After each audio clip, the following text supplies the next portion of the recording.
I didn't see him. What are you looking so sad about, Jeff? I'm surprised at you. I mean, I'm really insulted. I mean, that's not right, what you just said. What do you mean, what I just said? I mean, I'm getting a drink of water. I'm late getting home, but you talk. I said something about the greatest heavyweight champ, man. I'm a hometown man, and you talk about Joe Louis, man. Joe Louis wouldn't be nothing for me. Joe, I tell you, Joe, do you think you would have stood a chance with me? Well, Clay, one time during my career, I was on a Formula One tour. I would have been a bum because compared to you. Well, you know, so.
What's happening, my people? It's Cass Sports again, back for another afternoon with the family. That's right. You know what time it is.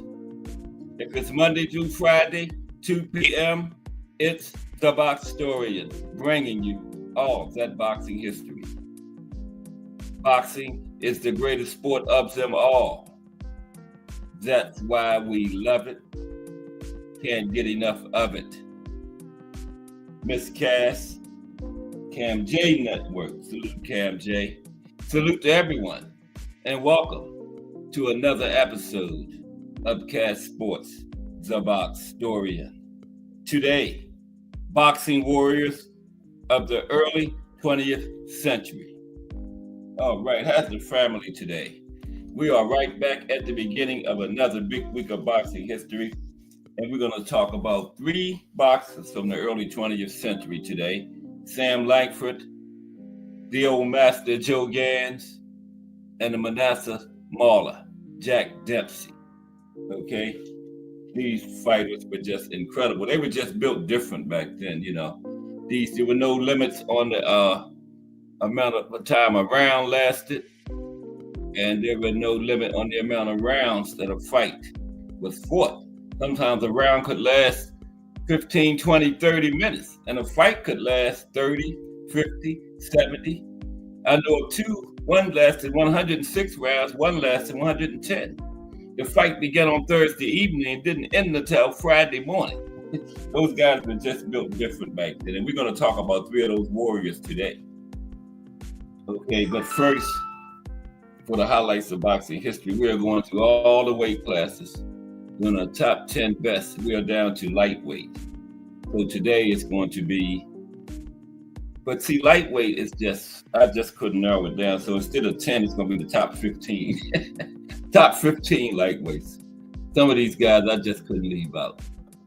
So let's look at the top 15 lightweights of all time for the highlights of boxing history today.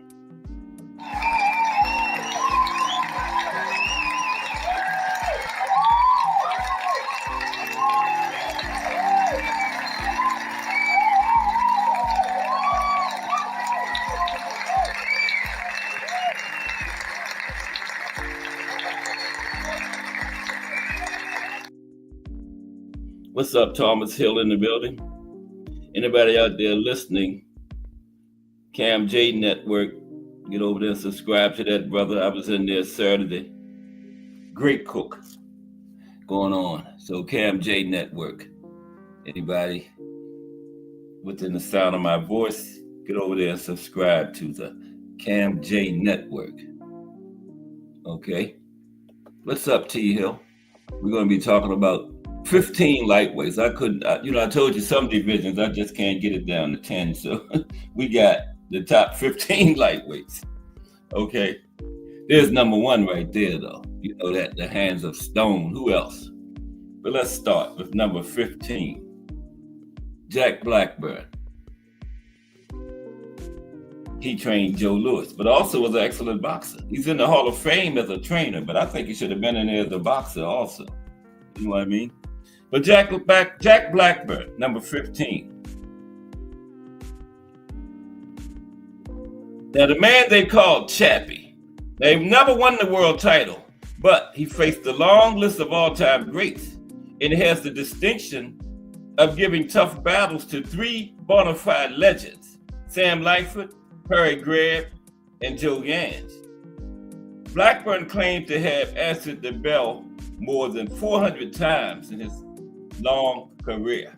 And he just might have, because, back then when he was fighting in the early 1900s, record keeping was kind of sketchy. So he said he had over 400 fights. But officially, I think it was like in the 100s, but he could have had 400 because record keeping was kind of sketchy back then. Number 14, Esteban de Jesus. It's Esteban and Roberto Duran in their great trilogy. Esteban de Jesus. Now, he trained under Gregorio Benitez, father of fellow great boxer Wilfred Benitez. De Jesus became one of Puerto Rico's most popular boxers. He's known for his 1970s trilogy of fights against Roberto Duran, including a non-title fight in 1972, where he handed Duran his first loss. De Jesus competed against many of the top lightweights of his era. Esteban de Jesus. Coming in at number 13 among the lightweights, Batley Nelson. We can't forget some of these old guys.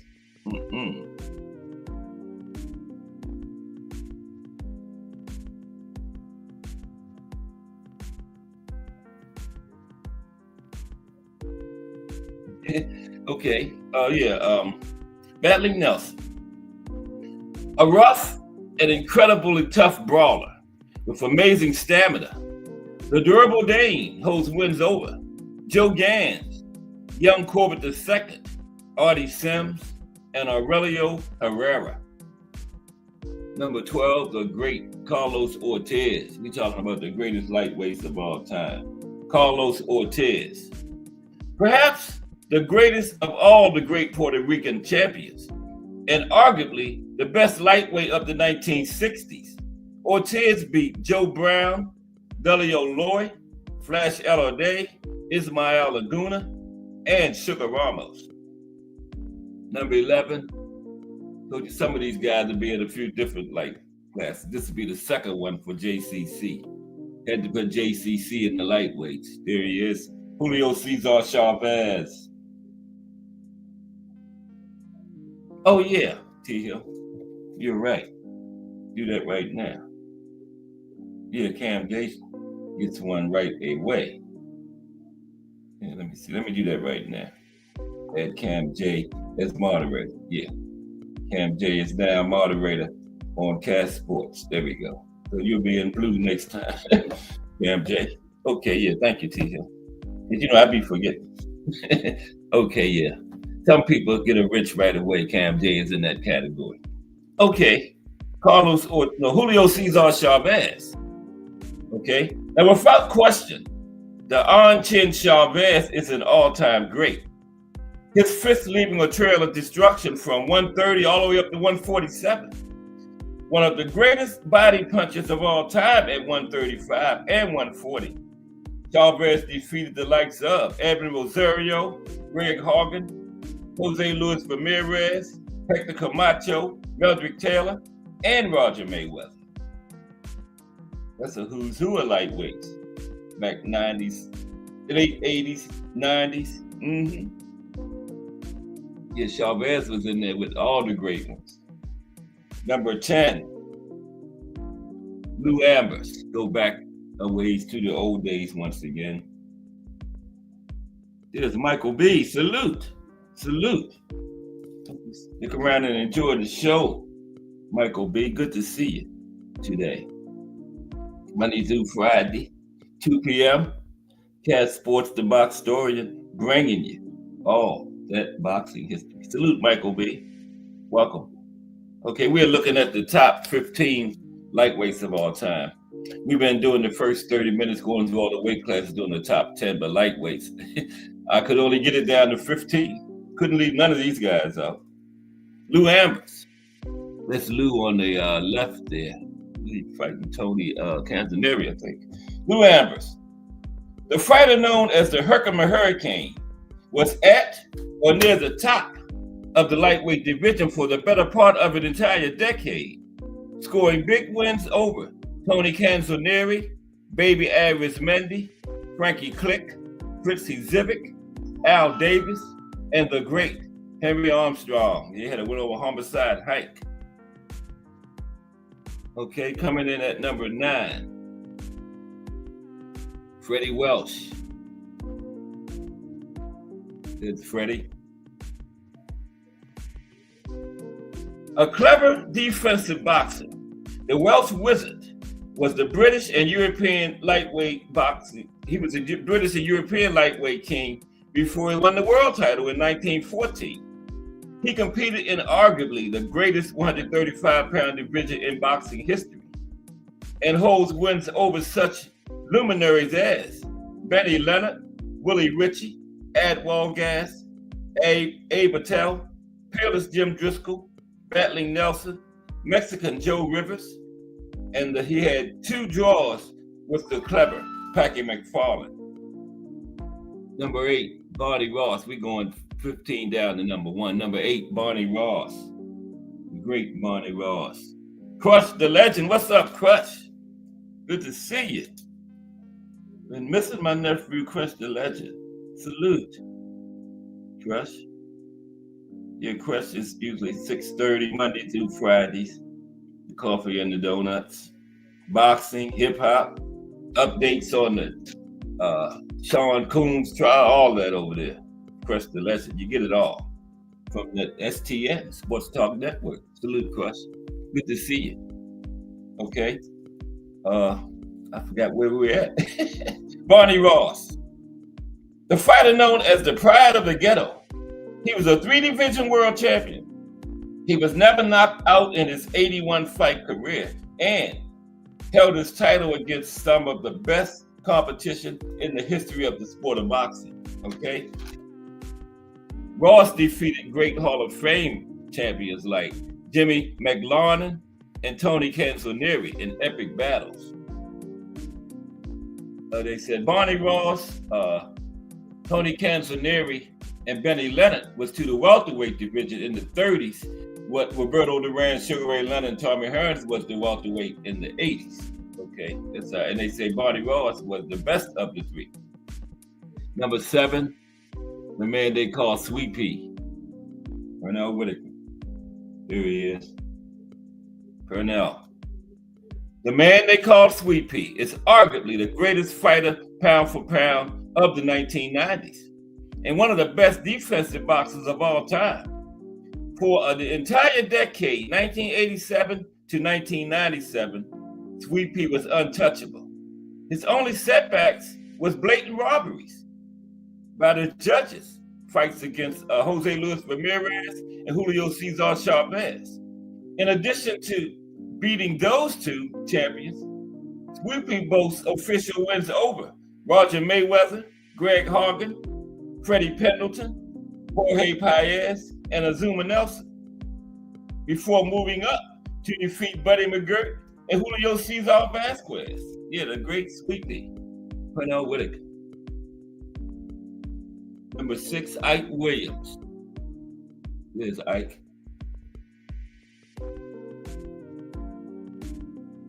Fast, powerful, and ruthless, Williams was at the top of the division for almost a full decade and scored wins over a long list of Hall of Famers, including Bo Jack, Bob Montgomery, Tippy Larkin, Sammy Engert, Jimmy Carter, Johnny Bratton, and Kid Gavilan. Here's the top 5 lightweights of all time. Yeah, top 5 of all time. Tony Canzonieri. In the late 1920s, the young Canzonieri was so good and so dominant that he was recognized as not just the best lightweight in the world, but also the best fighter in the game, bar none. Versatile and heavy-handed, he scored wins over such greats as Johnny Dundee, Charles Bud Taylor, Benny Bass, Sammy Mandel, Al Singer, Billy Patrol, Frankie Click, Jimmy McLarnin, Jack Kid Berg, Lou Evans, and Kid Chocolate. Coming in at number 4, Homicide Hank, Henry Armstrong, Homicide Hank. KMJ says Sweet Pea is one of his favorites. Rest in peace, Sweet Pea. Yeah, Sweet Pea was one of the great ones. Left us too early. KMJ said his pops grew him up watching Sweet Pea. Yeah, that man, entire decade, he was the best. Untouchable. Only losses between 87 and 97 were robberies. Yep. Sweet Pea. Homicide Hank is number 4. Homicide Hank simultaneously held titles in 3 weight classes, a feat that has never been matched before or since by any other fighter. In 1937, Armstrong went 27-0 with 26 knockouts. This is 1 year, including wins over big names from the era like Aldo Spaldi, Baby Casanova, Mike Bellawiese, Joe Rivers, Frankie Click, and Benny Bass. And Spaldi was the only opponent to take him the full distance during that unbeaten streak. 27-0, 26 knockouts. Homicide Hank. Number 3, the old master, Joe Gans. Only age 35 when he died from tuberculosis. Gans packed 170 fights in the 14 years. That's like 12 fights a year, right? And he etched his name into boxing history as one of pugilism's first and greatest maestros. Clever, tough, and technically sophisticated, Gans won despite years of ill treatment due to his race. He endured things like biased officiating, being forced to make weight while wearing his boxing gear, and he is credited with inventing the uppercut and popularizing the basic techniques of blocking, footwork, counterpunching, and his prodigious skills earned him the nickname, the old master. They said he invented the double end bag too, the bag connected to the ceiling and the floor. They said Joe Gans invented that. Mm-hmm. Number 2, Benny Leonard. Number 2. Arguably, the most cerebral pugilist in boxing history. Leonard reigned as the undisputed lightweight champion of the world when the division was at its absolute best and strongest.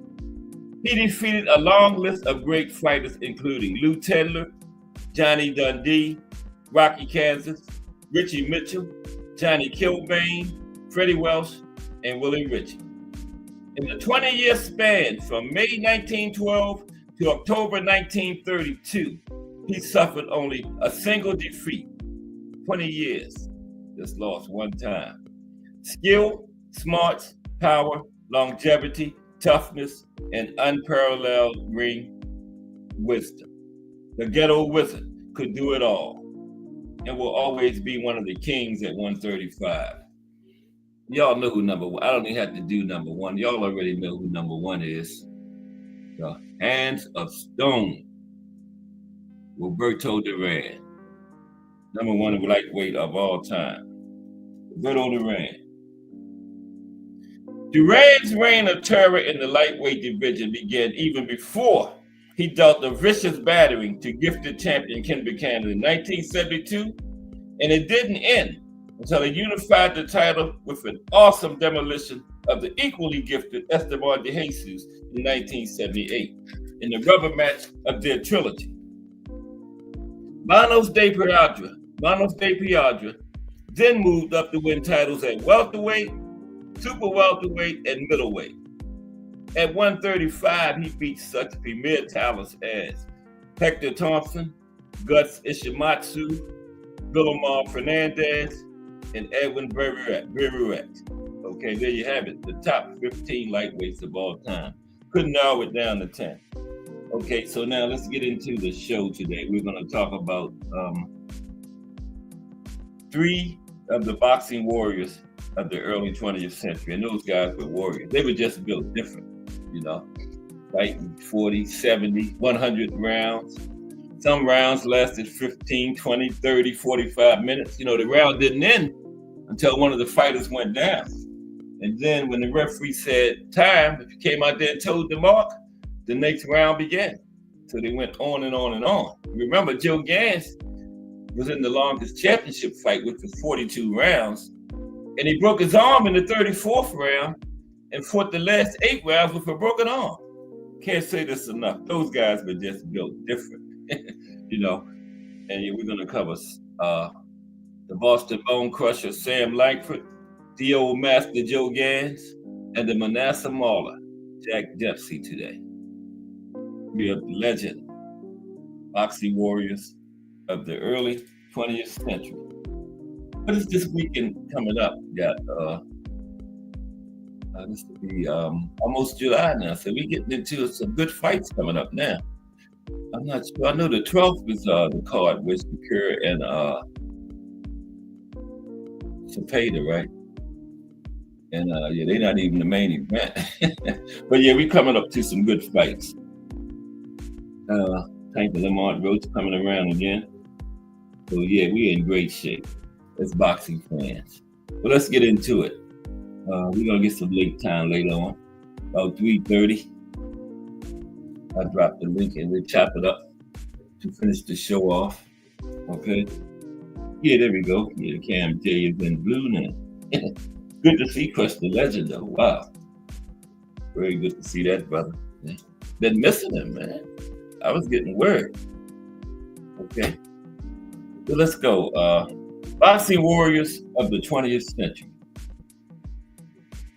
I was trying to stall till 2:30, but we're not gonna make it. We got 5 minutes, so let's go. That'll be more link time we have, right? Okay. One moment. Bear with me for a moment. I think I figured out what my problem with the Wi-Fi was. I was running too much stuff. I had the laptop, a tablet, and 2 phones. I think I was overloading it. Yeah. I hope that was it. We're going to find out.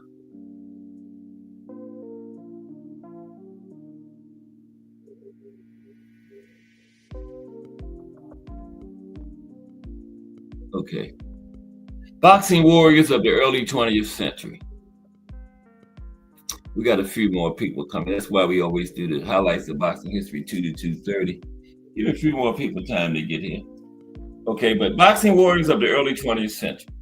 Okay.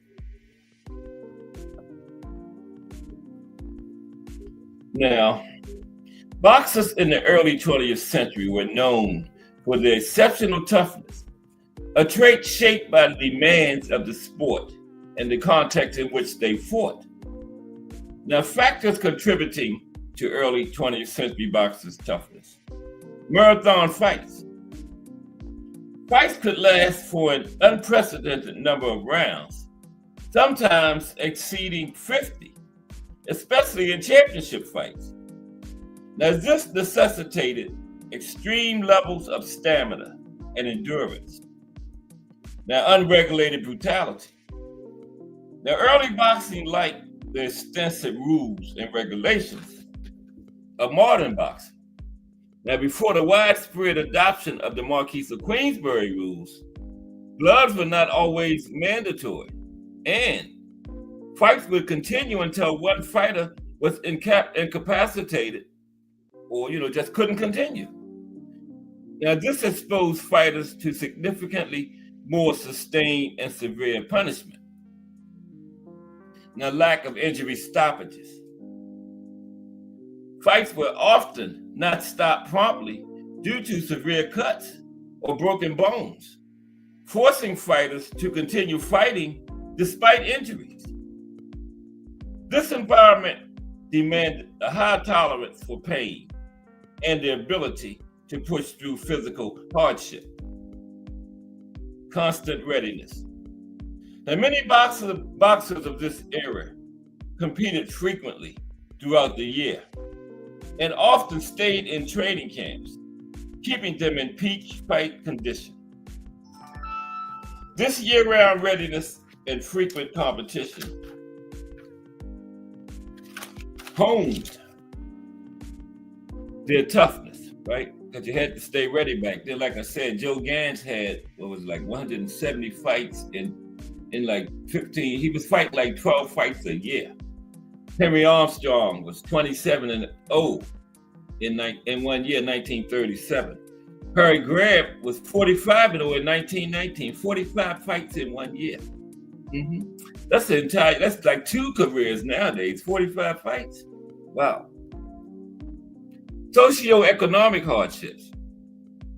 Now, many fighters came from disadvantaged backgrounds and were driven by the need to survive and provide for themselves and their families. This daily struggle for survival instilled a mental toughness and resilience that transferred to the ring. Potential health risks. The lack of extensive safety measures and prolonged exposure to head trauma in early boxing led to concerns about neurological problems, including punch-drunk syndrome, which was later known as dementia pugilistica, right? Or chronic traumatic encephalopathy, okay? Now, symptoms observed in affected boxers included slurred speech, personality changes, motor problems, and cognitive impairment.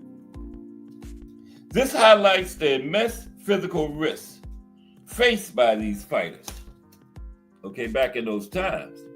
In summary, the early 20th century saw boxers who possessed exceptional toughness, a product of extended, unregulated, and injury-prone fights, demanding training regimens and the sheer need to survive and succeed in a brutal environment. Those guys were just built different, okay? Mike Grimm, what's up, Mike Grimm, in the building? Yeah, it's hot, man, Mike. I was just out there before I came in. I just did my walk today and came back. Looked like I just got out of the swimming pool fully clothed. I was wet from head to toe, man. But salute, Mike, man. Yeah, it is blazing. I was scared to look at what the temperature actually was. It's blazing. And it's just June. Yeah, but Mike said, what's up, Crutch? Glad you were back this morning. I was tired of going out for my coffee and donuts. Yeah, I missed it. I didn't know Crutch was back, but I bet I'll be there tomorrow morning with bells on. I'm gonna be the first. I'm gonna beat you in there tomorrow morning, Mike. I'm gonna beat Mike Rim in the morning tomorrow morning, Crush, in the building tomorrow morning. Okay, but let's continue. We're gonna start with the Boston Bone Crusher, Sam Lightfoot. We're gonna cover 3 of those great boxers from that period. Sam Lightfoot is first. Yeah, it's really good to see Crush back though. Okay. Now the Canadian-born Boston Bone Crusher, he won 178 fights officially, losing 29 with 38 no decisions. Now that doesn't sound like an all-time great, does it? 29 losses, 38 no decisions. But 1920s heavyweight champion Jack Dempsey said he would never face Sam Lightfoot because he felt he could not beat him.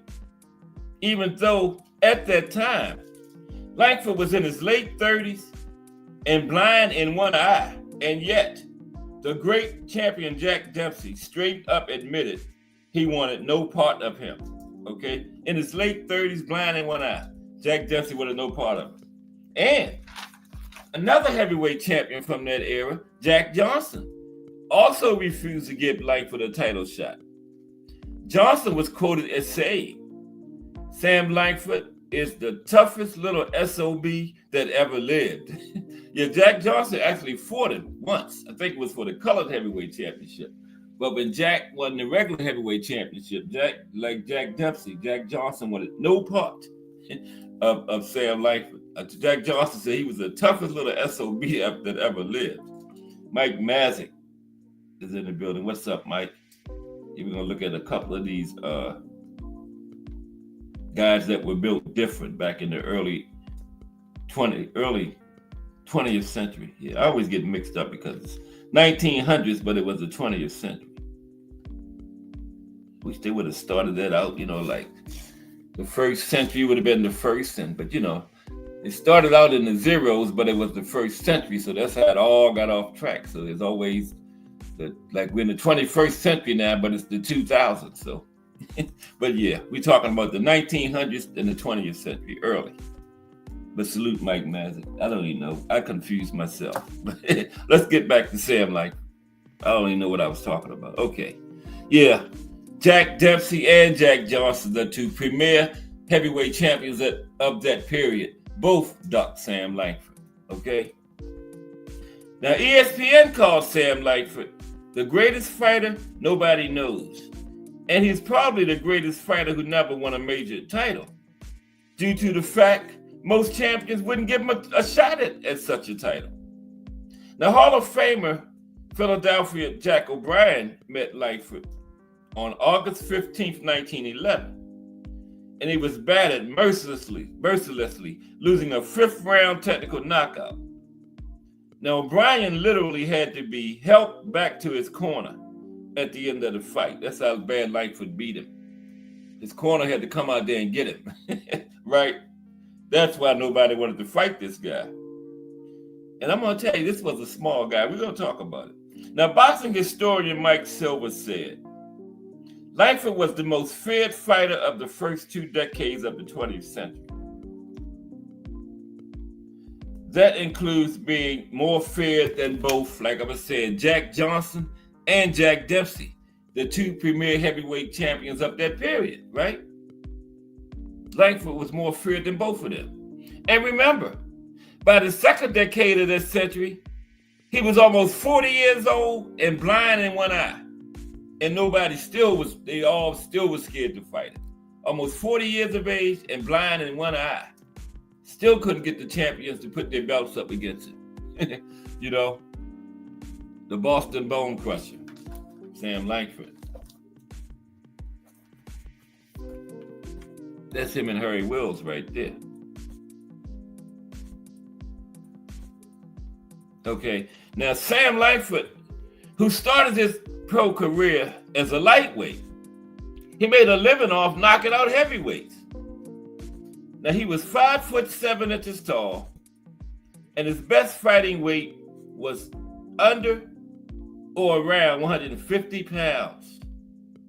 Okay?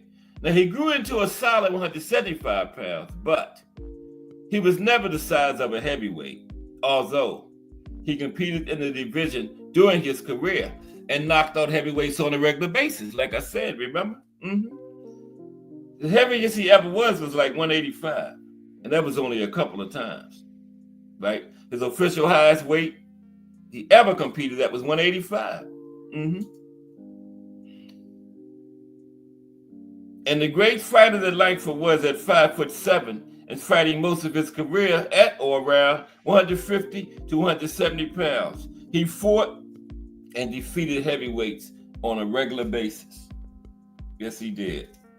In 1905, Langford beat the great welterweight, okay, and later trainer of Joe Louis, Jack Blackburn.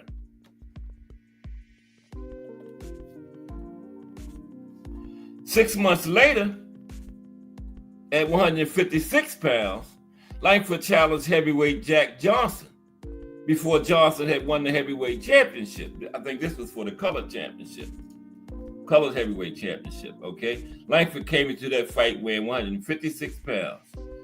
And now, Jack Johnson wasn't a big heavyweight neither because that was an era of small heavyweights.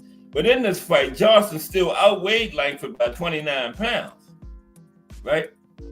Now, though Johnson won the fight, he was so impressed by Langford that he repeatedly refused him a rematch. And when Johnson became world heavyweight champion, he never gave Langford a title shot. He remembered that fight they had, okay? And Langford was 156, and Johnson came in like 185, 190, because it was a small era. You know, the average heavyweight was around 185. The 200 was huge. You know, you didn't have unheard of these big 6'6", 6'7", 250, 60, 300-pound heavyweights was unheard of then. But it was one. We're going to talk about that when we get to Jack Dempsey. It was one. Okay, and Jack Dempsey demolished him, but I'm getting ahead of myself. BBO Sports TV. What's up, BBO? BBO know them guys in the early 20th century was just built different. And we talk about some of them today, BBO Sports TV. From the STN, the Sports Talk Network. Salute, BBO. Okay, yeah. Back to Sam Langford. Yeah, Jack Johnson fought him one time for the colored heavyweight championship. I think it was 1905. And Johnson was so impressed that when he got that world title, the regular title, he wanted no part of Sam Langford. Never gave him a shot. In 1903, fighting as a lightweight, Langford defeated reigning champion and Hall of Famer Joe Gans in a non-title fight. And as great as Joe Gans was, he too refused Langford a rematch or a title shot. Because when they fought, Gans was champion, but it was a non-title fight. And after that fight, Gans never gave, Langford beat him too, and Gans never gave Langford a title shot. Okay? BBO to put some color in here. Appreciate you, BBO. Yeah, Gans, as great as we're gonna talk about him today too, but he never gave Langford that title shot after Langford beat him in a non-title fight because he wanted to keep his title. But appreciate you, BBO.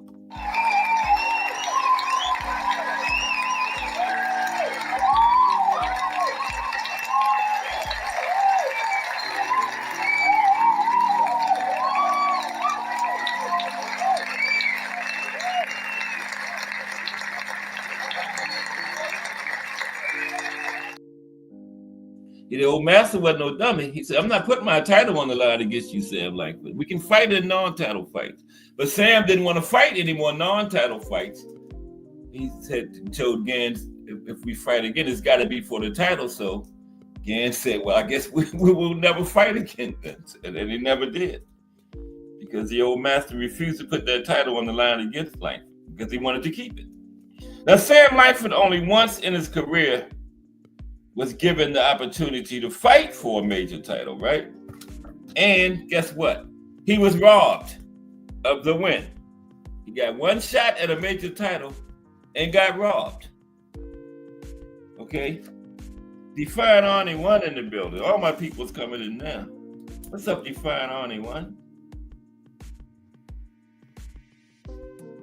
I don't usually get all of y'all in here at the same time, but wow, everybody in here at the same time, man. see what we got in here. We got Defiant Arnie 1, BBO Sports TV, Mike Mazik, Mike Rim, Crush the Legend, Michael B, Thomas Hill, Cam J Network, Miss Cass. Okay. Appreciate all of y'all, 1,000%. Yeah, but Sam Langford got one title shot in his entire career, and he won the fight and got robbed. This is what happened. On September 5th, 1904, Langford was given a shot at Barbados Joe Walcott's world welterweight title, because I told you he fought from lightweight all the way to heavyweight. Langford didn't care what weight class it was. He could go up or down. He just wanted a title shot, and he got it against Barbados Joe Walcott at welterweight. Now, Walcott was the first ever welterweight champion, because this was in 1904. Now, the fight resulted in a draw, so Walcott retained his title. But all newspaper reports of the fight said Langford clearly outpointed and beat the champion, right? Beat Walcott. Langford used his speed, reach, and footwork to neutralize Walcott's deep offense. Langford landed at will and had Walcott bleeding badly by the second round, and battered the champion in every round of the fight. Walcott had to take a knee in the third round for a knockdown because he was getting beat so bad. He had to take a knee, right? And when the fight ended, Langford hardly had a scratch on him. Yet, they gave Walcott a draw. And Langford never got another shot at a world title championship in his career. Now, he got shots at the color championship, but the regular world championship, he never got another shot at it. And they robbed him against Walcott, and Walcott was another black fighter. Yep. But they still robbed the Boston Bone Crusher. Okay? Still robbed him. So, Langford looked for a title shot from lightweight to heavyweight. Told you, he didn't care what division, because he only weighed like 150. He could go up or down. Any division, he could make the weight. He looked for a title shot from lightweight all the way up to heavyweight, because we only had the original 8 then. We didn't have no judges or supers. Look for a title shot from lightweight to heavyweight over a 20-year period. 20 years. And not one champion would agree to put his title on the line against him. In the last half of those 20 years, the man was damn near 40 and blind in one eye, and they still wouldn't fight him. Almost 40 years of age and blind in one eye, and they still wouldn't fight him. They say he was more feared than Jack Dempsey and Jack Johnson. And like I told you, those were the 2 premier heavyweight champions of that era. They would rather fight one of them than fight Sam Langford. 4 heavyweight champions straight up refused to fight him. Tommy Burns, Jack Johnson, Jess Willard, and Jack Dempsey just straight up said they wasn't doing it. Okay? Just straight up said it. I don't care. You can strip me, whatever. I'm not fighting Sam Langford. Okay? Those 4 just straight. The other ones just use excuses to duck him. But you got to give them respect. They didn't even make no excuses. They just said, I ain't fighting Sam Langford because I'm scared of him. They didn't make no excuses. They said Jack Dempsey said he couldn't beat him. So I'm not fighting him. I want my title, right? Now, most boxing historians consider Langford to be one of the greatest fighters of all time. He was originally from Canada, where he was born, and he grew up in Canada. But he was known as the Boston Terror and the Boston Bone Crusher. And he's considered one of the most devastating punchers who ever lived, even at heavyweight, at his size. He was rated number 2 by Ring Magazine on their list of 100 greatest punchers of all time. Number 2. Okay? We talking about people like Hagler, Hearns, all these great punchers, man. This man is number 2 in front of all of them. Okay? Balder. Sam Langford is number 2. This little 150-pound guy. Okay? In 1922, at age 37, already blind in one eye, Langford scored a second-round knockout over future middleweight champion Tiger Flower. despite suffering an injury that blinded him in his other eye, right? In his good eye. After that fight. Now, this is crazy here. After that fight, he was blind in both eyes now. After the Flowers fight, despite being blind, okay, he fought on for another 4 years. Couldn't see out of either eye. Okay? Now let me tell you how he did it. Blind in both eyes. So how did a blind man fight? He would feel his opponent to get in close. He was such a brilliant fighter. He could fight inside for the entire fight, right? Now, when he initially got inside, he would instinctively know from his years of experience, right? He could tell where his opponent's arms were and so forth, okay? In 1926, during a fight, Lightfoot couldn't find his corner. And it was at that point that the commissions could no longer ignore a blind man fighting, and Lightfoot finally was forced to leave the game. But he fought for 4 years blind, okay? Yes, this man fought for 4 years blind.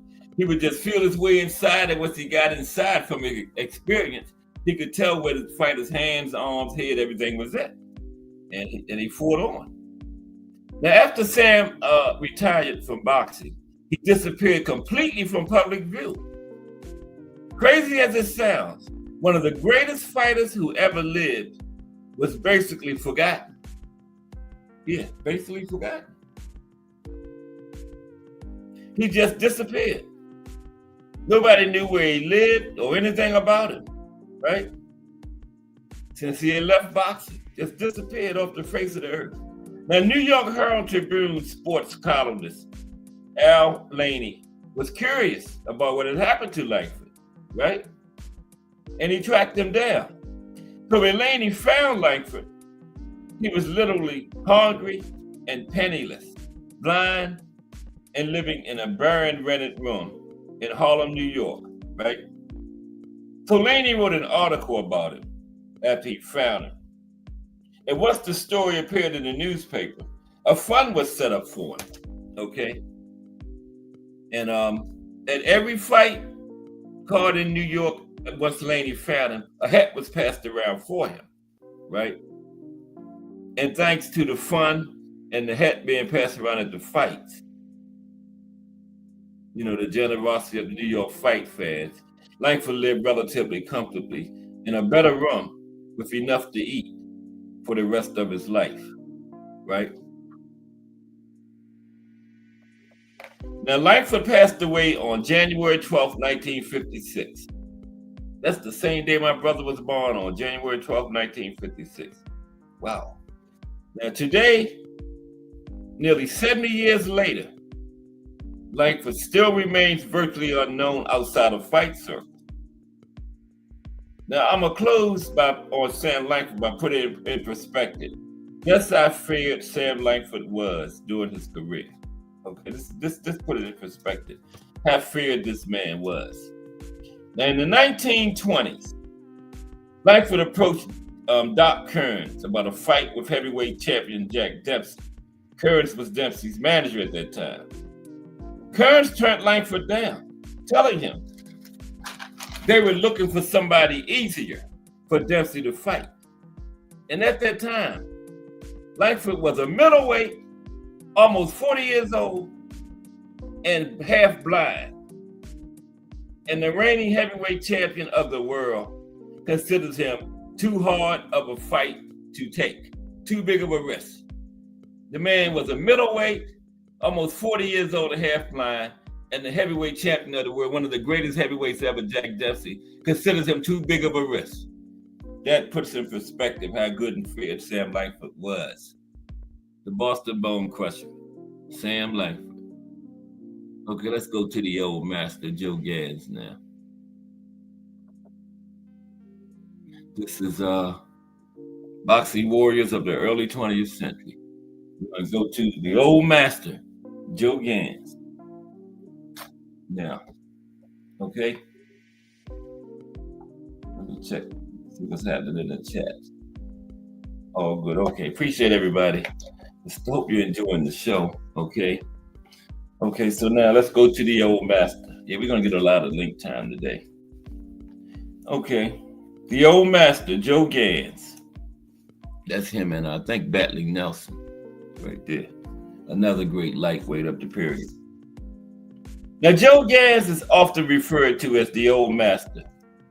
He's widely regarded as one of the greatest fighters in the history of the sport. He was the first Black American world champion, or melanated American world champion, right? Holding the title from 1902 to 1908. Now let's look at some of the key points that highlight Joe Gans' greatness, the old master. Technical skill.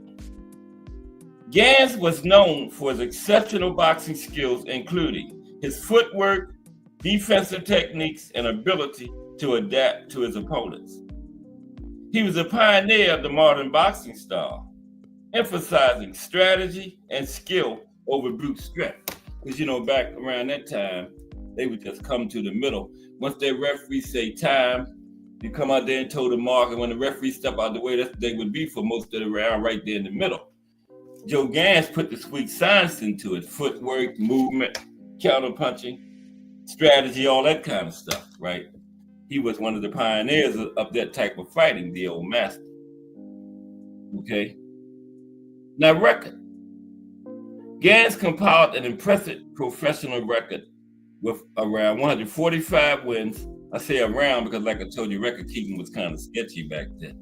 But he had around 145 wins, 10 losses, and 12 draws.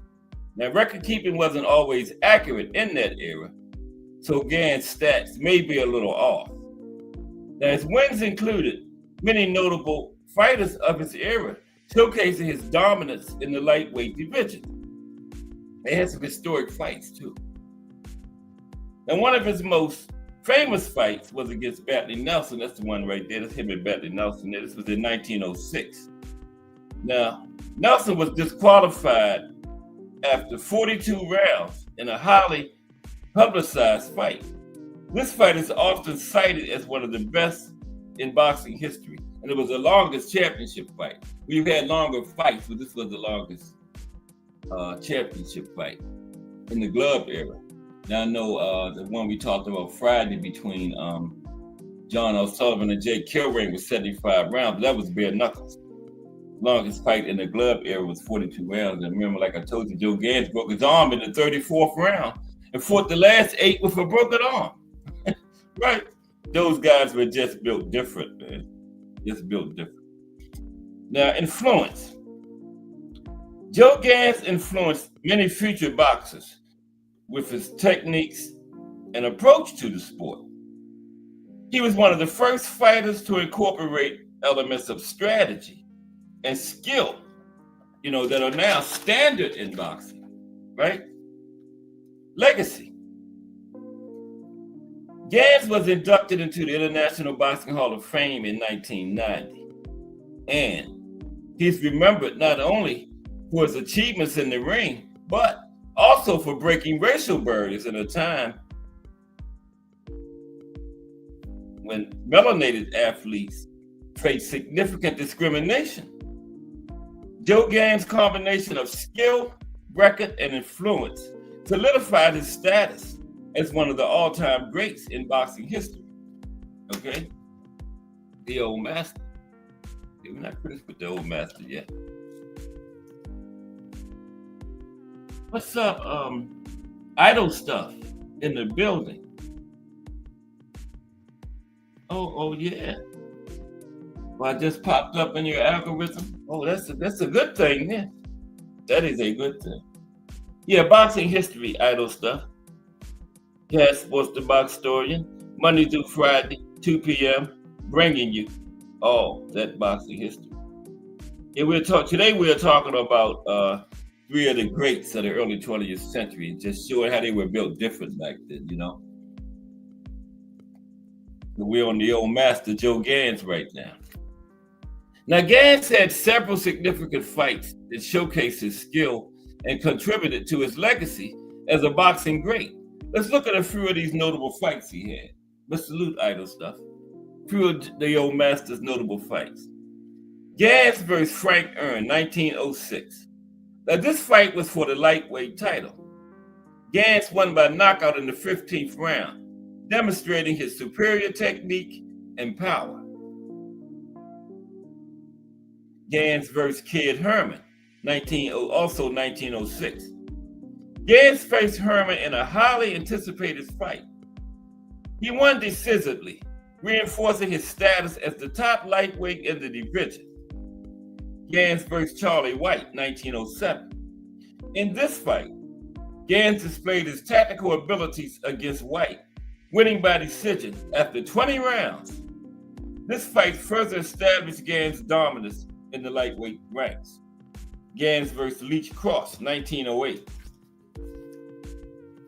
Now this fight was significant as Gans defended his title successfully. He won by knockout in the 10th round, showcasing his resilience and skill against a tough opponent. Gans versus Mike Sullivan, 1904. Gans won this fight by knockout in the 4th round. It was an important victory that helped establish him as a leading contender, setting the stage for his title reign. Okay? Now these fights, among others, highlighted Gans' technical prowess, resilience, and ability to perform under pressure, solidifying his legacy in boxing history. Now his style had a profound impact on later boxers in the lightweight division and beyond. Now here are some key aspects of Joe Gans' influence. Technical proficiency. Like I was saying, Gans emphasized the importance of skill over brute strength. Right? He was one of the first ones to use strategy. His footwork, defensive maneuvers, and ability to read opponents set a standard for technique that many boxers would follow. Okay? Counterpunching, because back when he fought, counterpunching, footwork, defensive maneuvers, strat, none of that. I told you the referee would holler time, come out there and toe that scratch in the middle, and that's where they would be for the whole round, right there in the middle, slugging it out. But then Joe Gans brought footwork, counterpunching, movement, defensive maneuvers, all that, the strategy, all that stuff into it. And then a lot of other fighters followed in his footsteps. Counterpunching. Gans was a master of counterpunching, using his defensive skills to evade and respond effectively. This strategic approach became a hallmark of many successful boxers in the lightweight division following Gans. Adaptability.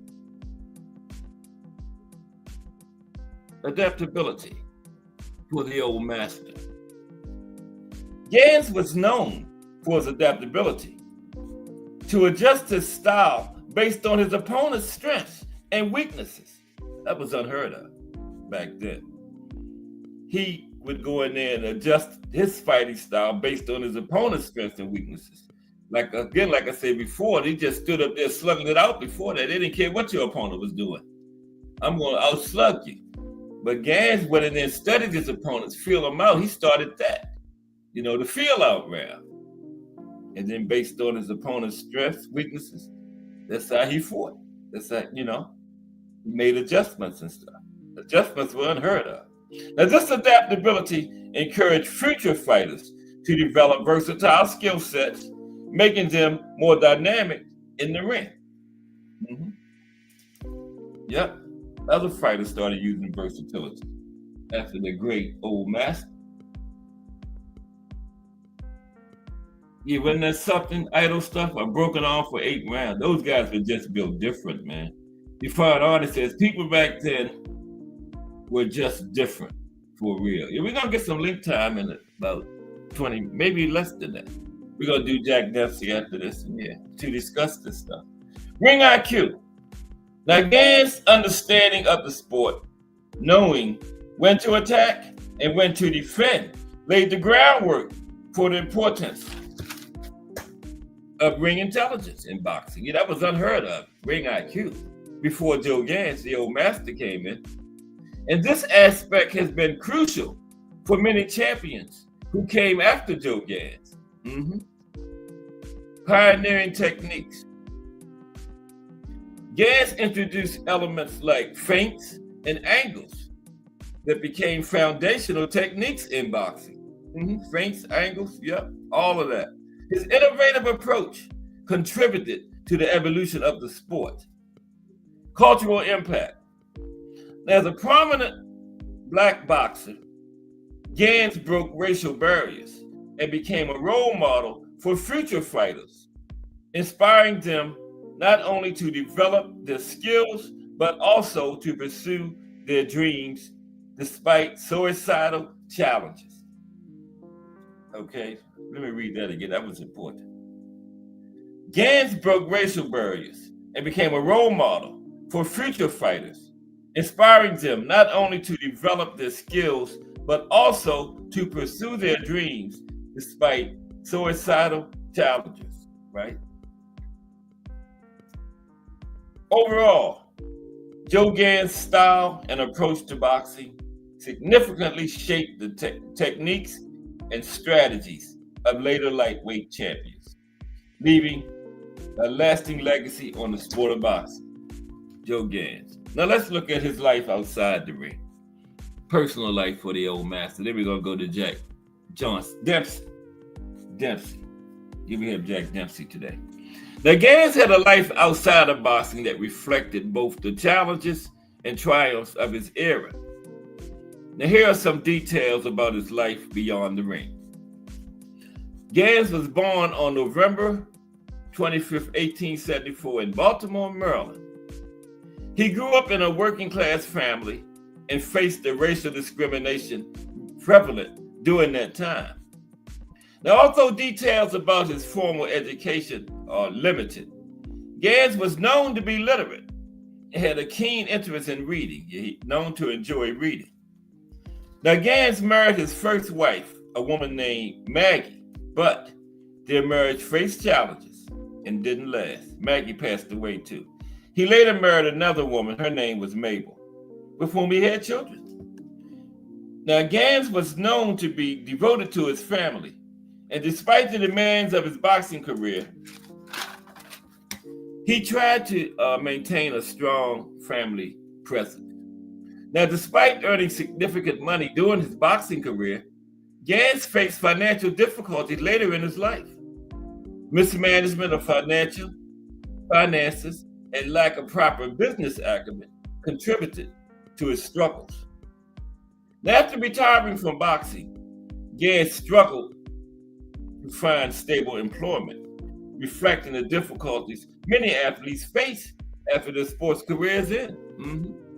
Yeah, that's still going on nowadays. Because a lot of athletes, they don't know anything but the sport they do, especially back then.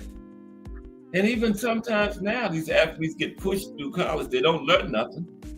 And so when the sports careers are over, they don't have nowhere to turn to. But yeah, Gans faced that back then, yeah. He had a hard time finding stable employment, right? And as one of the first prominent melanated boxers, Gans broke racial barriers and paved the way for future generations of melanated athletes. His success challenged suicidal norms and provided inspiration to many. Gans received recognition during his lifetime and posthumously. He's remembered not only for his boxing skills, but also for his contributions to breaking down racial barriers in sports. Okay? Joe Gans passed away on August 10th, 1910 from tuberculosis, 35 years of age. That was a common illness during that era, right? Affected many people. His death was a significant loss to the boxing community. And Gans' life outside the ring illustrated the complexities of being an athlete in the early 20th century, highlighting both his achievements and the challenges he faced. The old master, Joe Gans.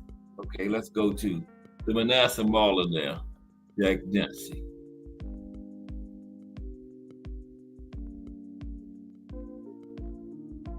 The old master. Oh, man. We saw that on the old master. Man, there's Jack Dempsey on the right. Okay. Yeah, we're gonna cover Jack Dempsey now. Manasseh Mall. Okay. Anything going on in the chat? All right, let's finish this off. Okay. Good time. All right, Jack Dempsey. Now, Dempsey was one of the greatest heavyweight boxers ever. Now, who was the Manasseh Mall? William Harrison Dempsey was born in Manasseh, Colorado, and he grew up dirt poor, traveling around the West. Now, his father was a laborer who had trouble finding and keeping jobs. His parents were Mary Celia Smoot and Hiram Dempsey. And he was from Irish and Indian ancestry, right? Now, much of Dempsey's early career is not recorded, and he first officially competed as Jack Dempsey in August 2014. Now, because of his family's poverty, Dempsey dropped out of elementary school to work and left home at the age of 16, right? Left home at 16 years of age.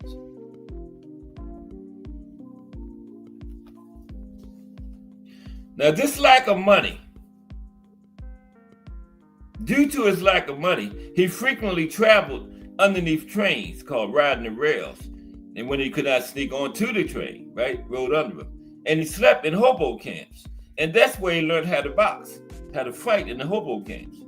Because Dempsey said you had to fight just to survive.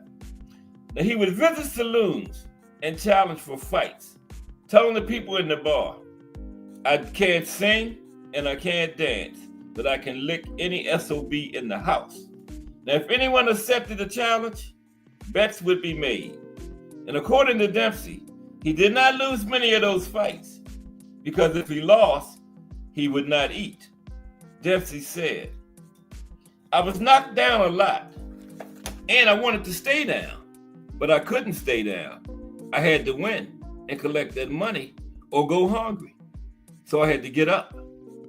I was one of those hungry fighters. You could hit me in the chin with a sledgehammer for $5.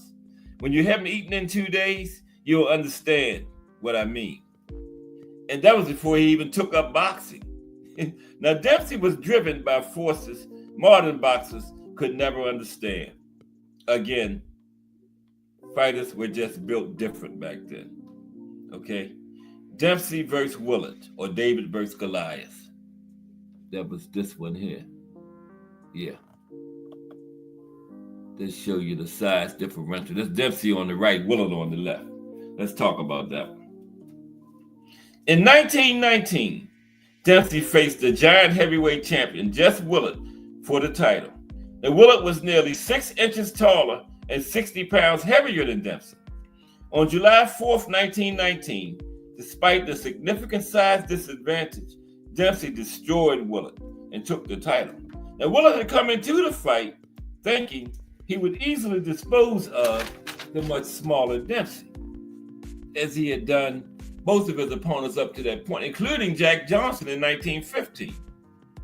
Now, Willard had claimed this would be his easiest fight of his career against Dempsey, but it ended up being the most savage beating he had ever taken in his career. Now, now listen to this. I learned something over this weekend. I've looked at this fight a million times. I never knew this. This is crazy. Listen to this. The first round ended with Willard down on the mat in a neutral corner. He had been knocked down 7 times in the first round, right? Now, the referee was at the point of 7 on the 7th knockdown when the first round ended. But crowd noise kept the referee from hearing the bell. So he counted Willard out. And, they didn't have no ring announcer come in when the fight was over and the winner is. The referee just told whoever won the fight, and that was it. So the referee told Dempsey he was the winner. Dempsey left the ring and went back to the dressing room.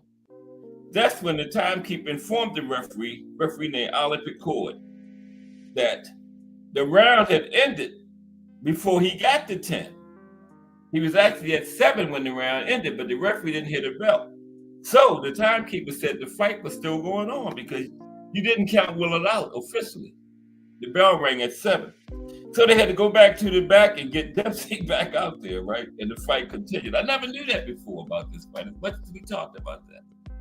I never knew it happened in the first round, but yeah, the referee didn't hit a bell and ended the fight too early, so they had to bring Dempsey back. Then the fight continued, right? So Willard stayed on his feet during rounds 2 and 3, but he continued to take a vicious beating.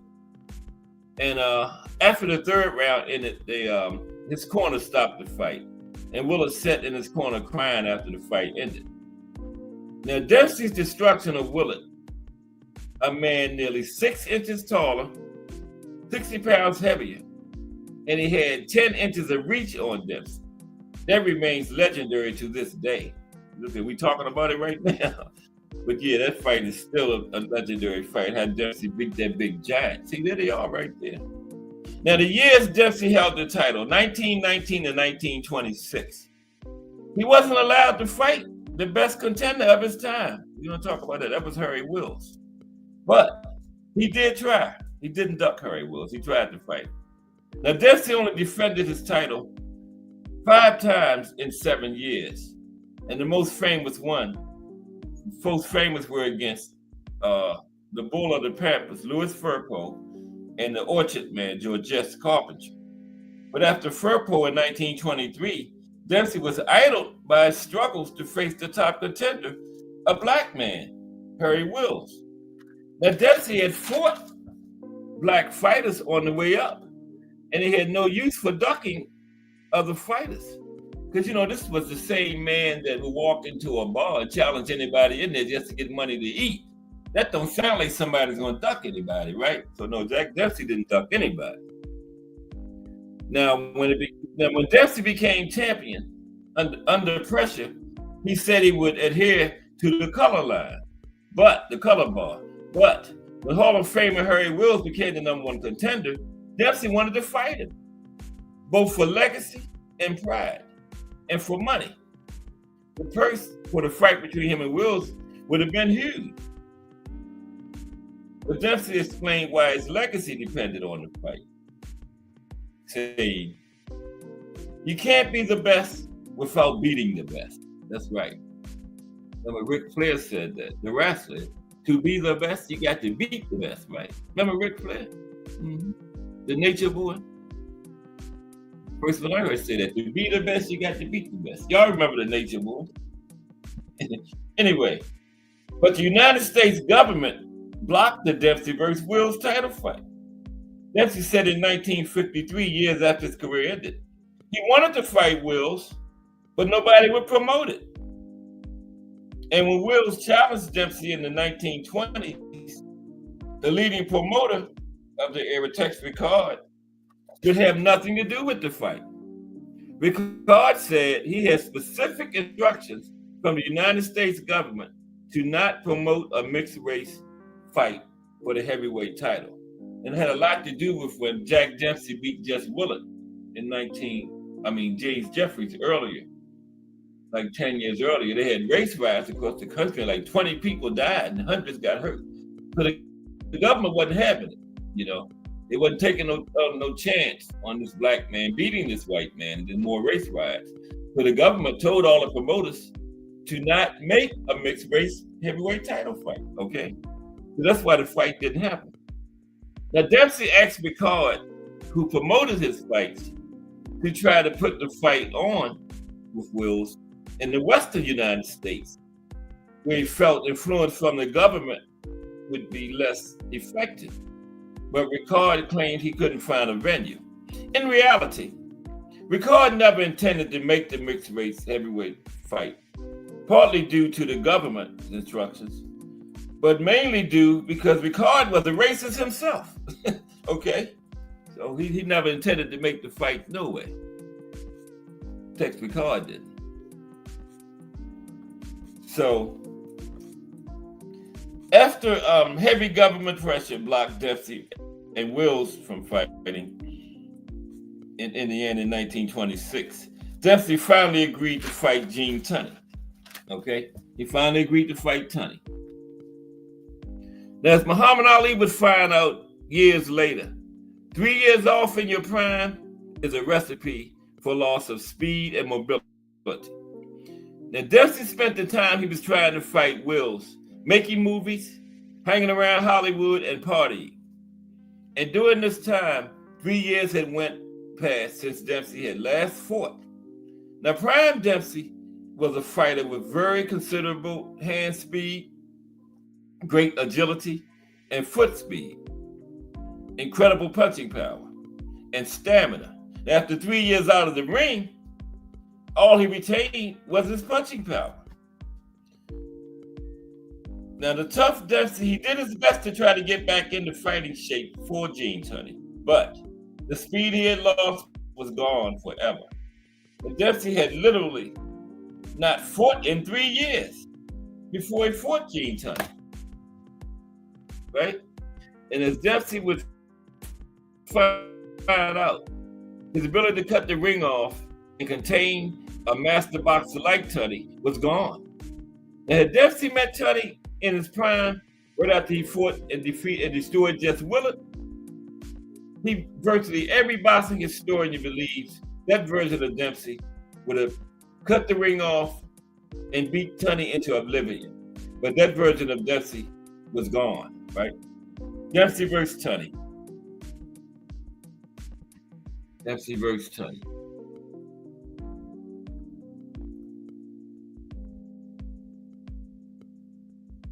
Now, Tunney in his prime, right after he fought, and Dempsey in his prime, right after he fought and destroyed Jess Willard.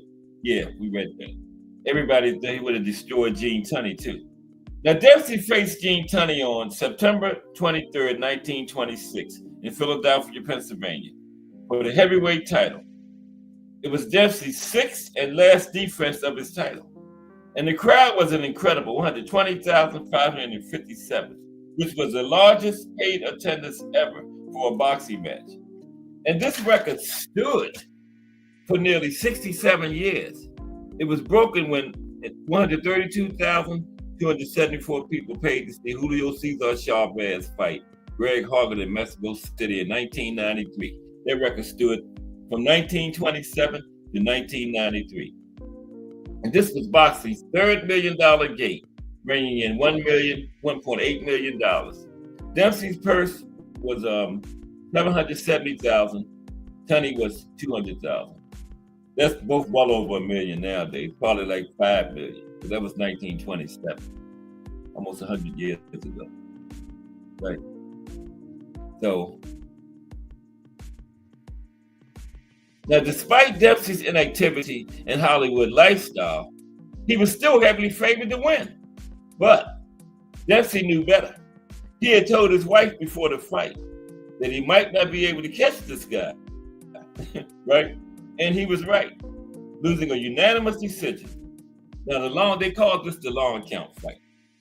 Now, I'm going to explain in detail because we always talk about that, but this is exactly what the long count is. After defeating number one contender Jack Sharkey, Dempsey was awarded a rematch with Tunney. This was the second Dempsey-Tunney fight, the long count fight, right? Now, Dempsey trained hard for this fight, but as he said later, you can't turn back time. His speed and ability to cut the ring off were gone, okay? And the second Dempsey-Tunney fight was much like the first, with Tunney moving around Dempsey and pecking away. Except for a minute into the seventh round, Dempsey caught Tunney flat-footed for a second and knocked him down with a left hook, okay?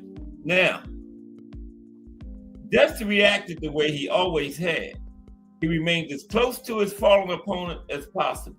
But the Illinois State Athletic Commission, the fight was in Illinois. The Illinois State Athletic Commission rules had been changed in 1927, the year of this fight, making it mandatory that in the event of a knockdown, the fighter scoring the knockdown must go to the farthest neutral corner before the referee begins the count, okay? Now, in the height of irony, it had been the Dempsey camp that had insisted on strict enforcement of the new rule before the fight. But, incredibly, none of Dempsey's trainers or managers had bothered to tell Dempsey that while they had negotiated the contract, they had included provisions mandating the strict enforcement of the new rule. Nobody in his camp told him about that new rule before the fight. Ain't that something? Trainers, managers, he didn't know. Right? Remember, I always said that he probably wasn't, it was a new rule, but he knew, but he probably wasn't used to it. He didn't even know. His camp didn't even tell him he had to go to a neutral corner. So, he would have to change his habit of lurking close by as a fallen opponent. So when he knocked Tunney down, he stood directly over him like he always did, waiting for the count to begin. But between 5 and 7 seconds went by while the referee got Dempsey to go to a neutral corner. And the count was started. 5 to 7 seconds went by. Now, Tunney got up at the referee's count of 9 and survived the round. Now, Paul Beeler, the official timekeeper, said he was at 13 when Tunney got up. As a result, Tunney versus Dempsey has been historically known as the long count fight. So why didn't the timekeeper let the referee know that? I guess, but the referee never checked with the timekeeper, so I guess the timekeeper said, well, you didn't check with me, so. But the timekeeper said when Tunney got up, he was at 13. Now, the greatest irony of all was that Dempsey always insisted that if the referee had started the count on time, Tunney would still have got up. He just said Tunney stayed down because the referee wasn't counting, stay down and get to full recuperation. But Tunney said the opposite. He said if the referee had started and went the count right, he wouldn't have got up. He couldn't have got up without the extra second. Tunney said he couldn't have made the count if it would have been 10. He needed those 3 extra seconds. Wow. So Jack Dempsey really should have won that second fight, but hey, hindsight is 20/20 vision. Fine Arnie says Dempsey versus Willard, very hard fight. What for me? That was rough, wasn't it? You find Arnie? Yeah, I done seen it a few times. But let's finish this off. We're gonna get some links out. Okay. Yeah. But yeah, Dempsey said Tunney just stayed down because the referee wasn't counting. He would have got up if he started. But Tunney said no. He needed those extra seconds. The timekeeper said he got 13 seconds, and Tunney said he couldn't have got up if the referee would have started on time and went straight to 10. That he needed those extra 3 seconds. Wow. Now, competition defines greatness, right? Muhammad Ali said, when people ask me about who were great fighters, I tell them to look at their resumes, look at who they fought, right? Dempsey fought many of the top heavyweights of his era.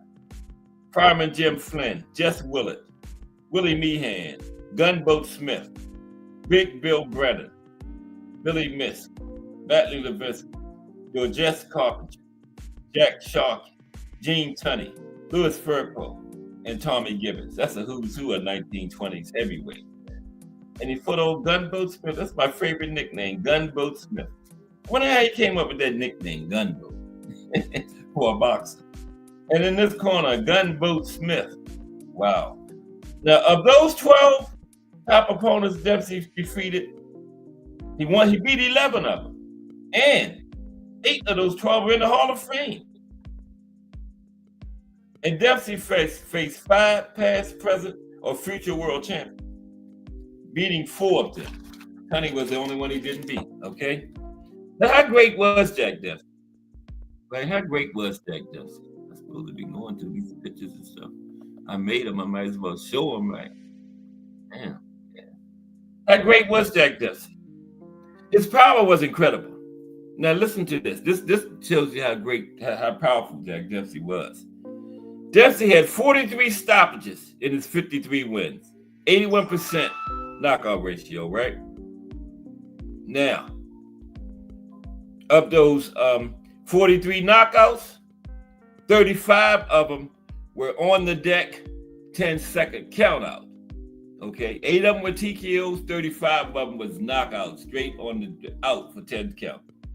That's 81% of his 43 knockouts were on the deck, 10-second countouts, knockouts, no TKOs, knockouts, 35 of them. And that's the highest percentage of any undisputed heavyweight champion ever. 81% of your knockouts being 10-second on the deck countouts. Highest percentage of any undisputed heavyweight champion, even Wilder. Okay? Dempsey's percentage is higher. And Wilder got a higher overall knockout percentage, but on the deck, 10-second countouts, Dempsey got the highest ever. You know, because a lot of Wilders were stopping when, you know, he had hurt somebody and the referee jumped in there before. Wilders probably would have been higher if the referee would let it go. But, you know, Wilder got a lot of TKO. Okay. Yeah. 20 of Dempsey's knockouts came in the first round. 20 of them in the first round. Now, Dempsey came from a bare knuckles, no rules kind of fighting background. Because remember, he'd walk in those bars and challenge anybody in there. Those were bare knuckle fights.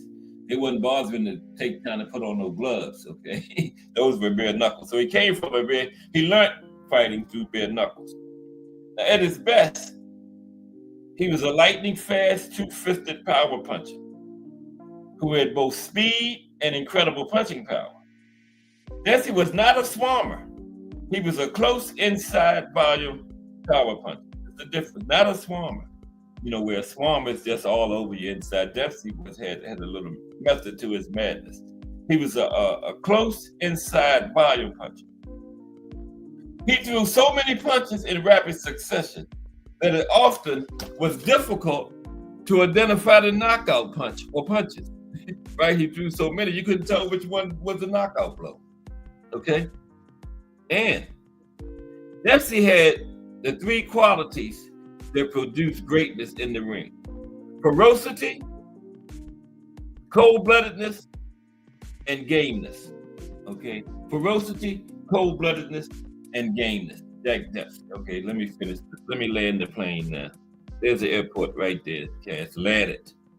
Life after boxing. Now, after the Tunney rematch, Dempsey retired from boxing and he moved to New York. But he continued with fighting exhibitions. So why they so hard on for a lot of boxers? They've been doing exhibitions after retirement for decades. You know, Floyd didn't start that. That's just hate. Jack Dempsey did it way back in the 30s, right? Now, in 1935, Dempsey opened Jack Dempsey's restaurant in New York on 8th Avenue and 50th Street, right across from Madison Square Garden. And it was like a star-studded restaurant. You know, just movie stars, athletes, you know, everybody used to come to Jack Dempsey's, right? And it didn't close till 1974. Yeah. I mean, if a star went to New York, Jack Dempsey's restaurant was a mandatory stop. Okay. That's what I was trying to say right there. Star-studded, right? Okay, but yeah, that was a mandatory stop for any stars went to New York City, Jack Dempsey's restaurant. Right across from Madison Square Garden, too, right? It didn't close till 1974. On May 31st, 1983, Jack Dempsey died of heart failure at the age of 87 in New York. There you have it. Yeah, lived a long life too, 87. The Manasseh Mauler. So we had the Boston Bone Crusher, Sam Langford, the old master Joe Gans, and Manasseh Mauler, Jack Dempsey. Boxing warriors of the early 20th century. Those guys were just built different back then. Yeah. This is the final Boxing in the States Thursday, Wyoming. And Friday, we're going to look at the Spinks family for the profile. We're going to look at Michael Spinks, Leon Spinks, and Leon's son, Michael's nephew, Corey Spinks, the Spinks family. Let's get some link time in here. Yeah. The profile Friday is the Spinks family. Like we did Roger and Floyd Sr. Remember a couple weeks ago, we're going to do Leon, Michael, and Corey. Second generation, Leon's son. Yeah, they one of the only, I think it's only like 4 father and sibling champions. I know we got Muhammad and later Ali. We got Floyd and Tracy Patterson. We got Leon and Corey Spinks, and we got Julio Cesar Chavez and Jr. That's all I can think of. Father and sibling champion. The Ali's, Floyd Patterson and his son, the Spinks, and Julio Cesar Chavez. Can anybody think of any other father sibling champions in boxing? Them four are the only ones I can come up with. Yeah, I don't think it's anymore. I can't think of any more. Yeah, Julio Cesar Chavez Jr., I think he won the title at middleweight. Junior middleweight, one of those. Later, Ali and Muhammad and the Spinks, Corey and Leon, and Floyd Patterson and his son, Tracy. Tracy was a champion. I think he was down around junior lightweight, something like that. Didn't know too much about Tracy. But he won a title. Floyd was his trainer. His father, yeah. Yep. That was a good father, son. It wasn't like the Teofimo Sr. and Jr. or the other ones, Schofield. Floyd was a good father-son combination. Yeah. I don't know what Teofimo Sr. and Jr. is. The apple didn't fall far from the tree in that one. That's crazy. Okay. Everybody's welcomed, encouraged to hit the link. Okay. I'm going to chop it up. This is y'all time. I just sit back and moderate the link. I done talked for almost an hour and a half now. Time for y'all to come up and. Well, I got to get it in there. I put it in my mouth. I got to get these hats going, man. My members. Place right up the street that does it too. I'm be saying, Cass, you phony, you ain't giving nobody no damn hats. You just been talking about it.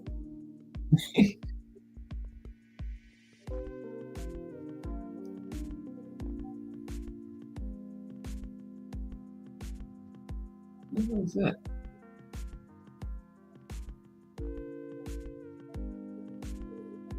I'm still here.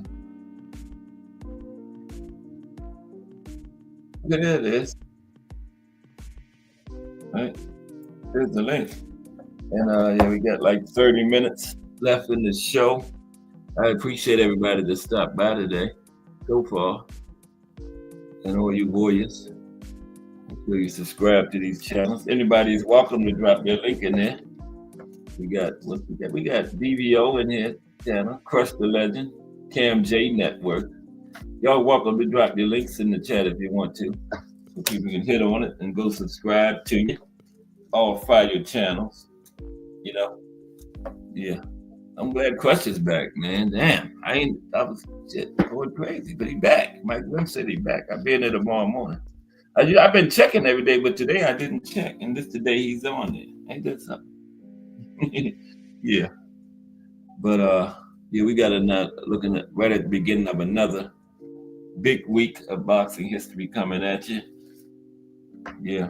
We're gonna finish off the boxing in the States this week. With Wyoming, that's it. And I don't think there's no states after Wyoming, is it? Yugoslavia? No, that's not a state. Yeah, I'm just kidding. So that's it. Took us like a year to do it. We done went through every state and we did a little history on them. Talked about some famous fights that happened in the States. Famous venues in those states. And some of the great boxers from all the states. Yeah. All the states in the United States of America.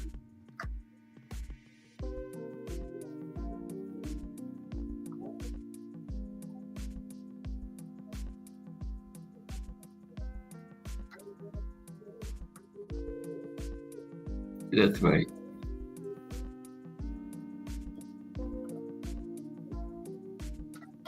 Yeah, it's still early. Let me check out what's going on this weekend in the boxing world. We got some time left. I programmed this thing to last till 3:30, and we made it right on the dot. 3:30 on the dot. I think I figured out my Wi-Fi problem. I was overloading the system.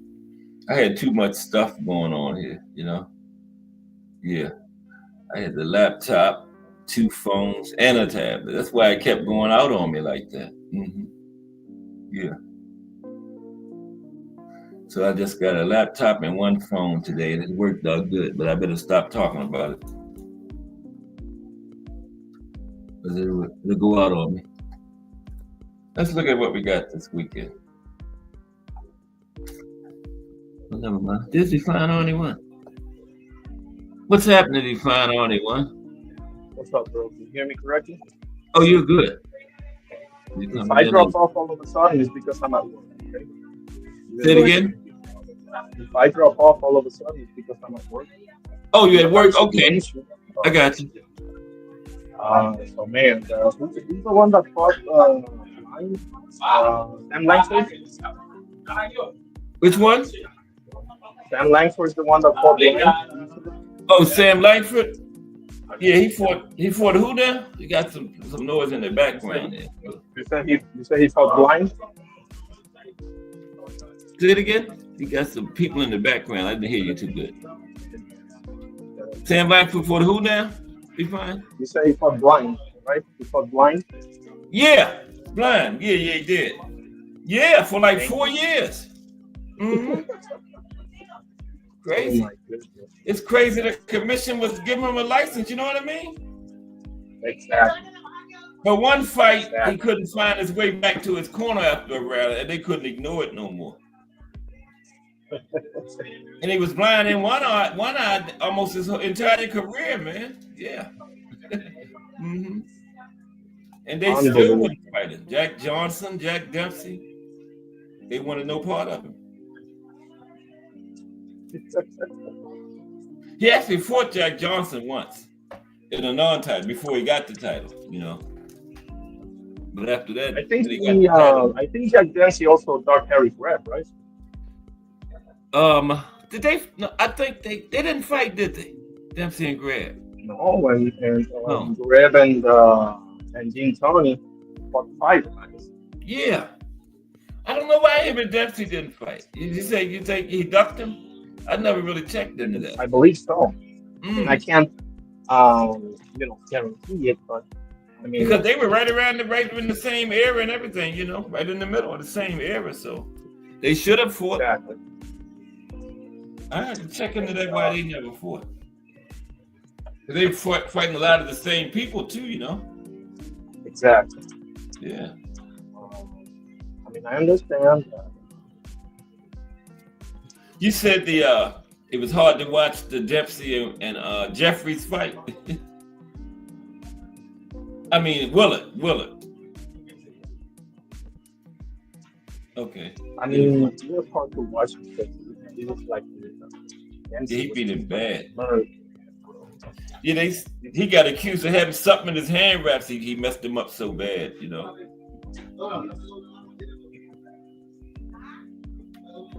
The thing is that back then, bro, like they didn't have the mandatory. I know. None of that. Can you believe that though? When they made that neutral corner rule, his team didn't even tell Jack Dempsey, or he didn't even know. They didn't even tell him that he had to go to the neutral corner after the knockdown. He found out when the referee told him during the fight. Cost him the fight because Gene Tunney said he couldn't have got up in the regular 10 seconds. He needed those extra 3 seconds to get himself together. You know? That one, yeah, I think you're absolutely right. That was a long. I think that Dempsey had a beat. Honestly. Was that the first one or the second? That was the second one. Second one. Yeah, the long time. Was the second one. Yeah, he retired after that one. Yeah. Jack? Yeah, Jack Dempsey. I think Gene Tunney, I think they both did. I don't remember Gene Tunney fighting after that again either. Gene Tunney did a lot of ducking. You know, Um, he wouldn't I'll fight have to Jack look into Sharkey. that. Hmm? I'll have to look into that. Yeah, Gene Um, Tunney wouldn't fight Jack Sharkey. After the first fight, he told Jack Dempsey to fight Jack Sharkey. And he would give him a rematch. He thought Jack Sharkey was going to beat Jack Dempsey, but Jack Dempsey surprised him and won the fight. He got the rematch. I've heard that name. I've heard Yeah, that. Sharkey was pretty good too. Yeah, he was young, a little younger than the rest of them. That's why Tunney thought Dempsey wasn't going to be able to beat him. How you doing, brother? How's everything? But you know, Dempsey was off 3 years before he fought Tunney. That hurt him too, you know, because he was trying to get the fight with Harry Wills. And then when they wouldn't let him fight Harry Wills, he got pissed off and said, I ain't fighting nobody. And they didn't fight for 3 years, and it cost him, you know. Damn, He went to Hollywood and started making movies and partying and carrying on, you know. Yeah. If he'd have been fighting, I think he would have destroyed Gene Tunney. Dempsey would have, you know. I think he would have. But he didn't duck anybody. He didn't duck Harry Wills, you know. Like I said, this man walk in the bar to fight just to eat. That don't sound like anybody's going to duck anybody, you know. Exactly. So, yeah. I mean, I guess if you go down the rabbit hole, bro, you're gonna find someone that you can make a case for that. For example, Sugar Ray Robinson never wanted to fight Charlie Burley. Just Right. to give you Sure didn't. you know, like, I guess it's part of the game, I guess. Yeah. He never got in there with Charlie. There's Al. What's up, Al Booker? In the building. Yeah, he never got in there with Charlie. Yeah, Charlie, he never had a title fight, but he still made the Hall of Fame. He had to be nice, you know. He got his recognition. He got his recognition. I still can't believe Esteban de Jesus not in there, man. That's crazy. Me neither. That's crazy, man. I thought he was until I did that show and looked. I said, "What?" When I saw him on the list, how can that be? I still don't believe it. Literally the only dude who beat Brian Durant. Yeah, was him. I said he should have got in there for that. But he was a champion too, though, you know. The problem is that Esteban de Jesus, he had a really bad life, you know. He had a drug addiction, but that doesn't. I mean, this is a sport for troubled people. You're not gonna find too many, you know, exemplary, so to speak, in this sport. You know? Yeah, and you know he was trained by Benitez's father too, Gregorio. Oh, I didn't know that. Yeah. Yeah. I don't know if he trained him his entire career, but I know at one time he was trained by Gregorio Benitez. Yeah. Yeah. So that was yeah. Got some new names in here today. Hope they subscribe. That was the weekend. Well, that was pretty good. What kind of names we fight? You know who fighting this weekend? I was going to check on it, but I didn't go out and check. This coming weekend is. This is the. You got me there, bro. I haven't even checked. This is the June the what is it? 26th, 28th. I know we got some nice ones coming up next week. Yeah, no. We got Jake Paul and Chavez Jr., which, by the way, the card. Is that this weekend? Yes. Oh, okay. The thing is that card has Surdo Ramirez versus Dortico. Yeah. And also Kid Austin versus Devin Farmer. Yeah, okay. Kid Austin is on this one too. That Berlanga one, that's the 12th of July, right? Berlanga and who is he fighting again? Hamza Chiaz. Yeah, and then Shakur and Zepeda is on there. That's a pretty good card. Matias versus Cuello and also David Morales. Yeah, that's a good one. Yeah, that's a great one, actually. Yeah. Great. I'm looking Morales forward to fighting on an Eastern European fighter, Tatar. I don't know too much about him. I think he lost to Ben Whitaker. He's the amateur one. So He went down a little low. That time was flying on it. how about it? I know you're at work. Better now? Say it again. Better now? Oh yeah, you came back up that time. Yeah. The same. I know this Morel's opponent because I heard somebody say he lost to Ben Whitaker on the amateurs with the Olympics, one of them. So we'll see. It's great card. What do you think about that Andy Cruz and Muratala? You're talking about that one. What do you think about that fight? I favor Andy. I'm not high on Muratala personally. No, on Muratala. No, I said his fight was I was actually higher than on that second half of that fight he waned. Oh, the last one.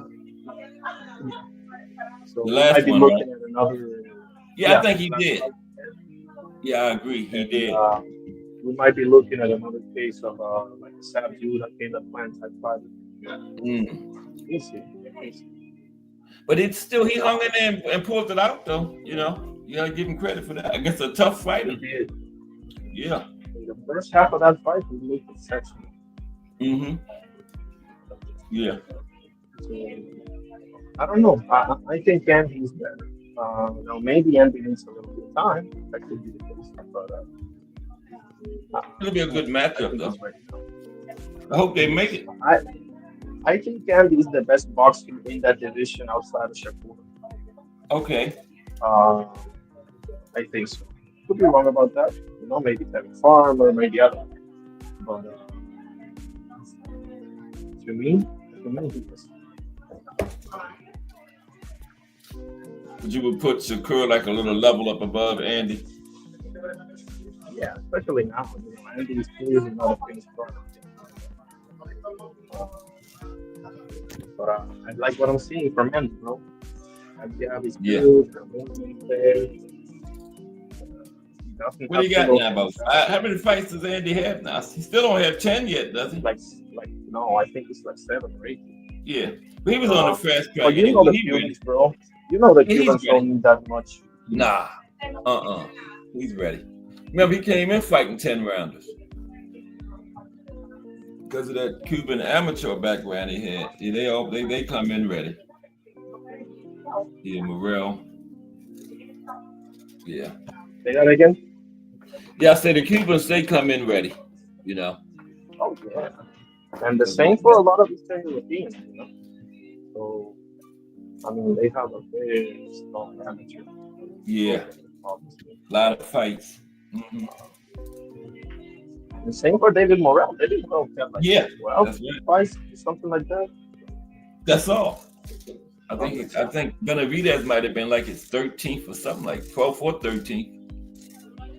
That last one. Yeah. Benavidez was clearly a little bit too much for him, though. I figured that going in, though. Yeah. I think I always, I don't know. Everyone's different, obviously, but to me, that's always been so. Like, 20 or 18 fights you got to get. I think challenge for the title. Like, I don't know about that. I think we're gonna see that fight again one day, though. Benavidez and Morrell. I think so too. Yeah, that's gonna come back around because they both young, Exactly. Yeah, I see them fighting again, like in another couple of years. Most everybody. Yeah. When it really should have happened in the first place. But hey, Morrell said he was ready, so it's only one way to find out. Put him in there. Hey, I liked it. They made it. I liked that fight. Who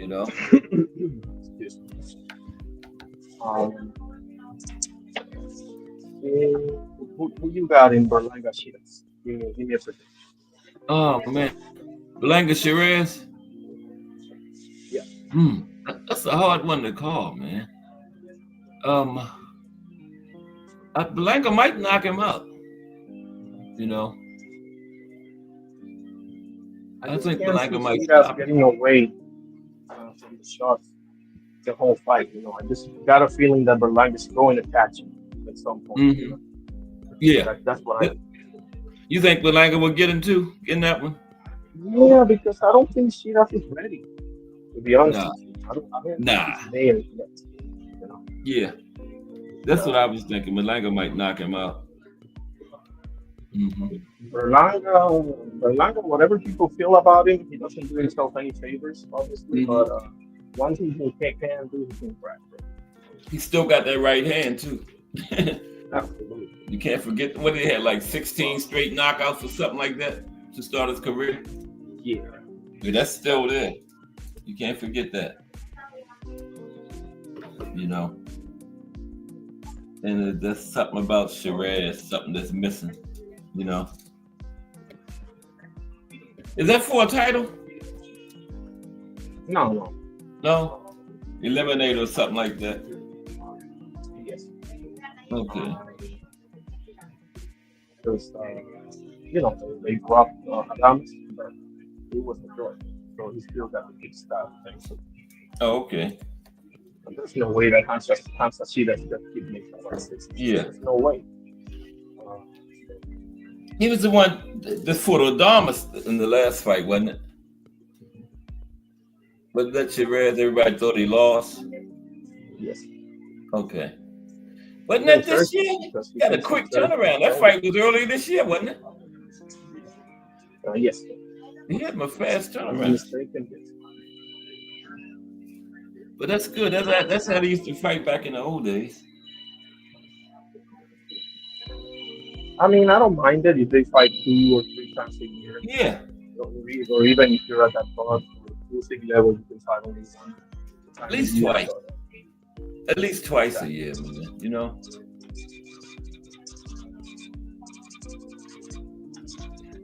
You make more money that way. I'll see if I can do it again in a few minutes. Right, like in the spring and then in the winter. Beginning of the year, late in the year. What you really think about the Bud and Canelo fight? It's getting close. You made any kind of opinion on that one yet?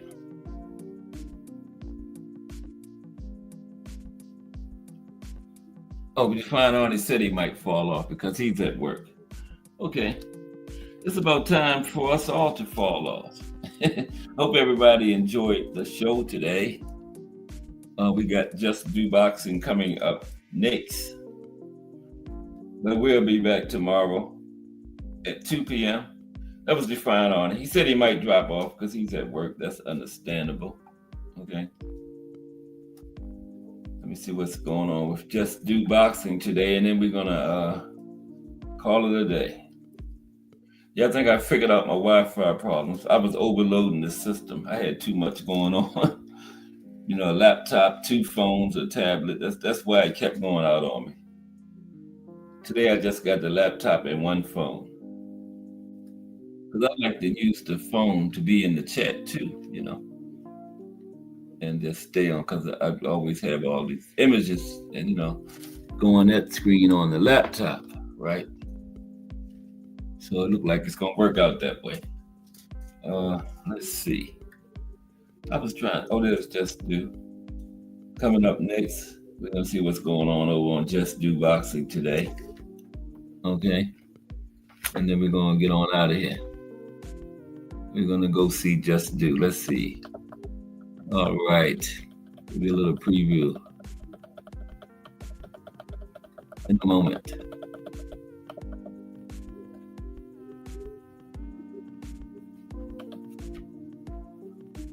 Okay.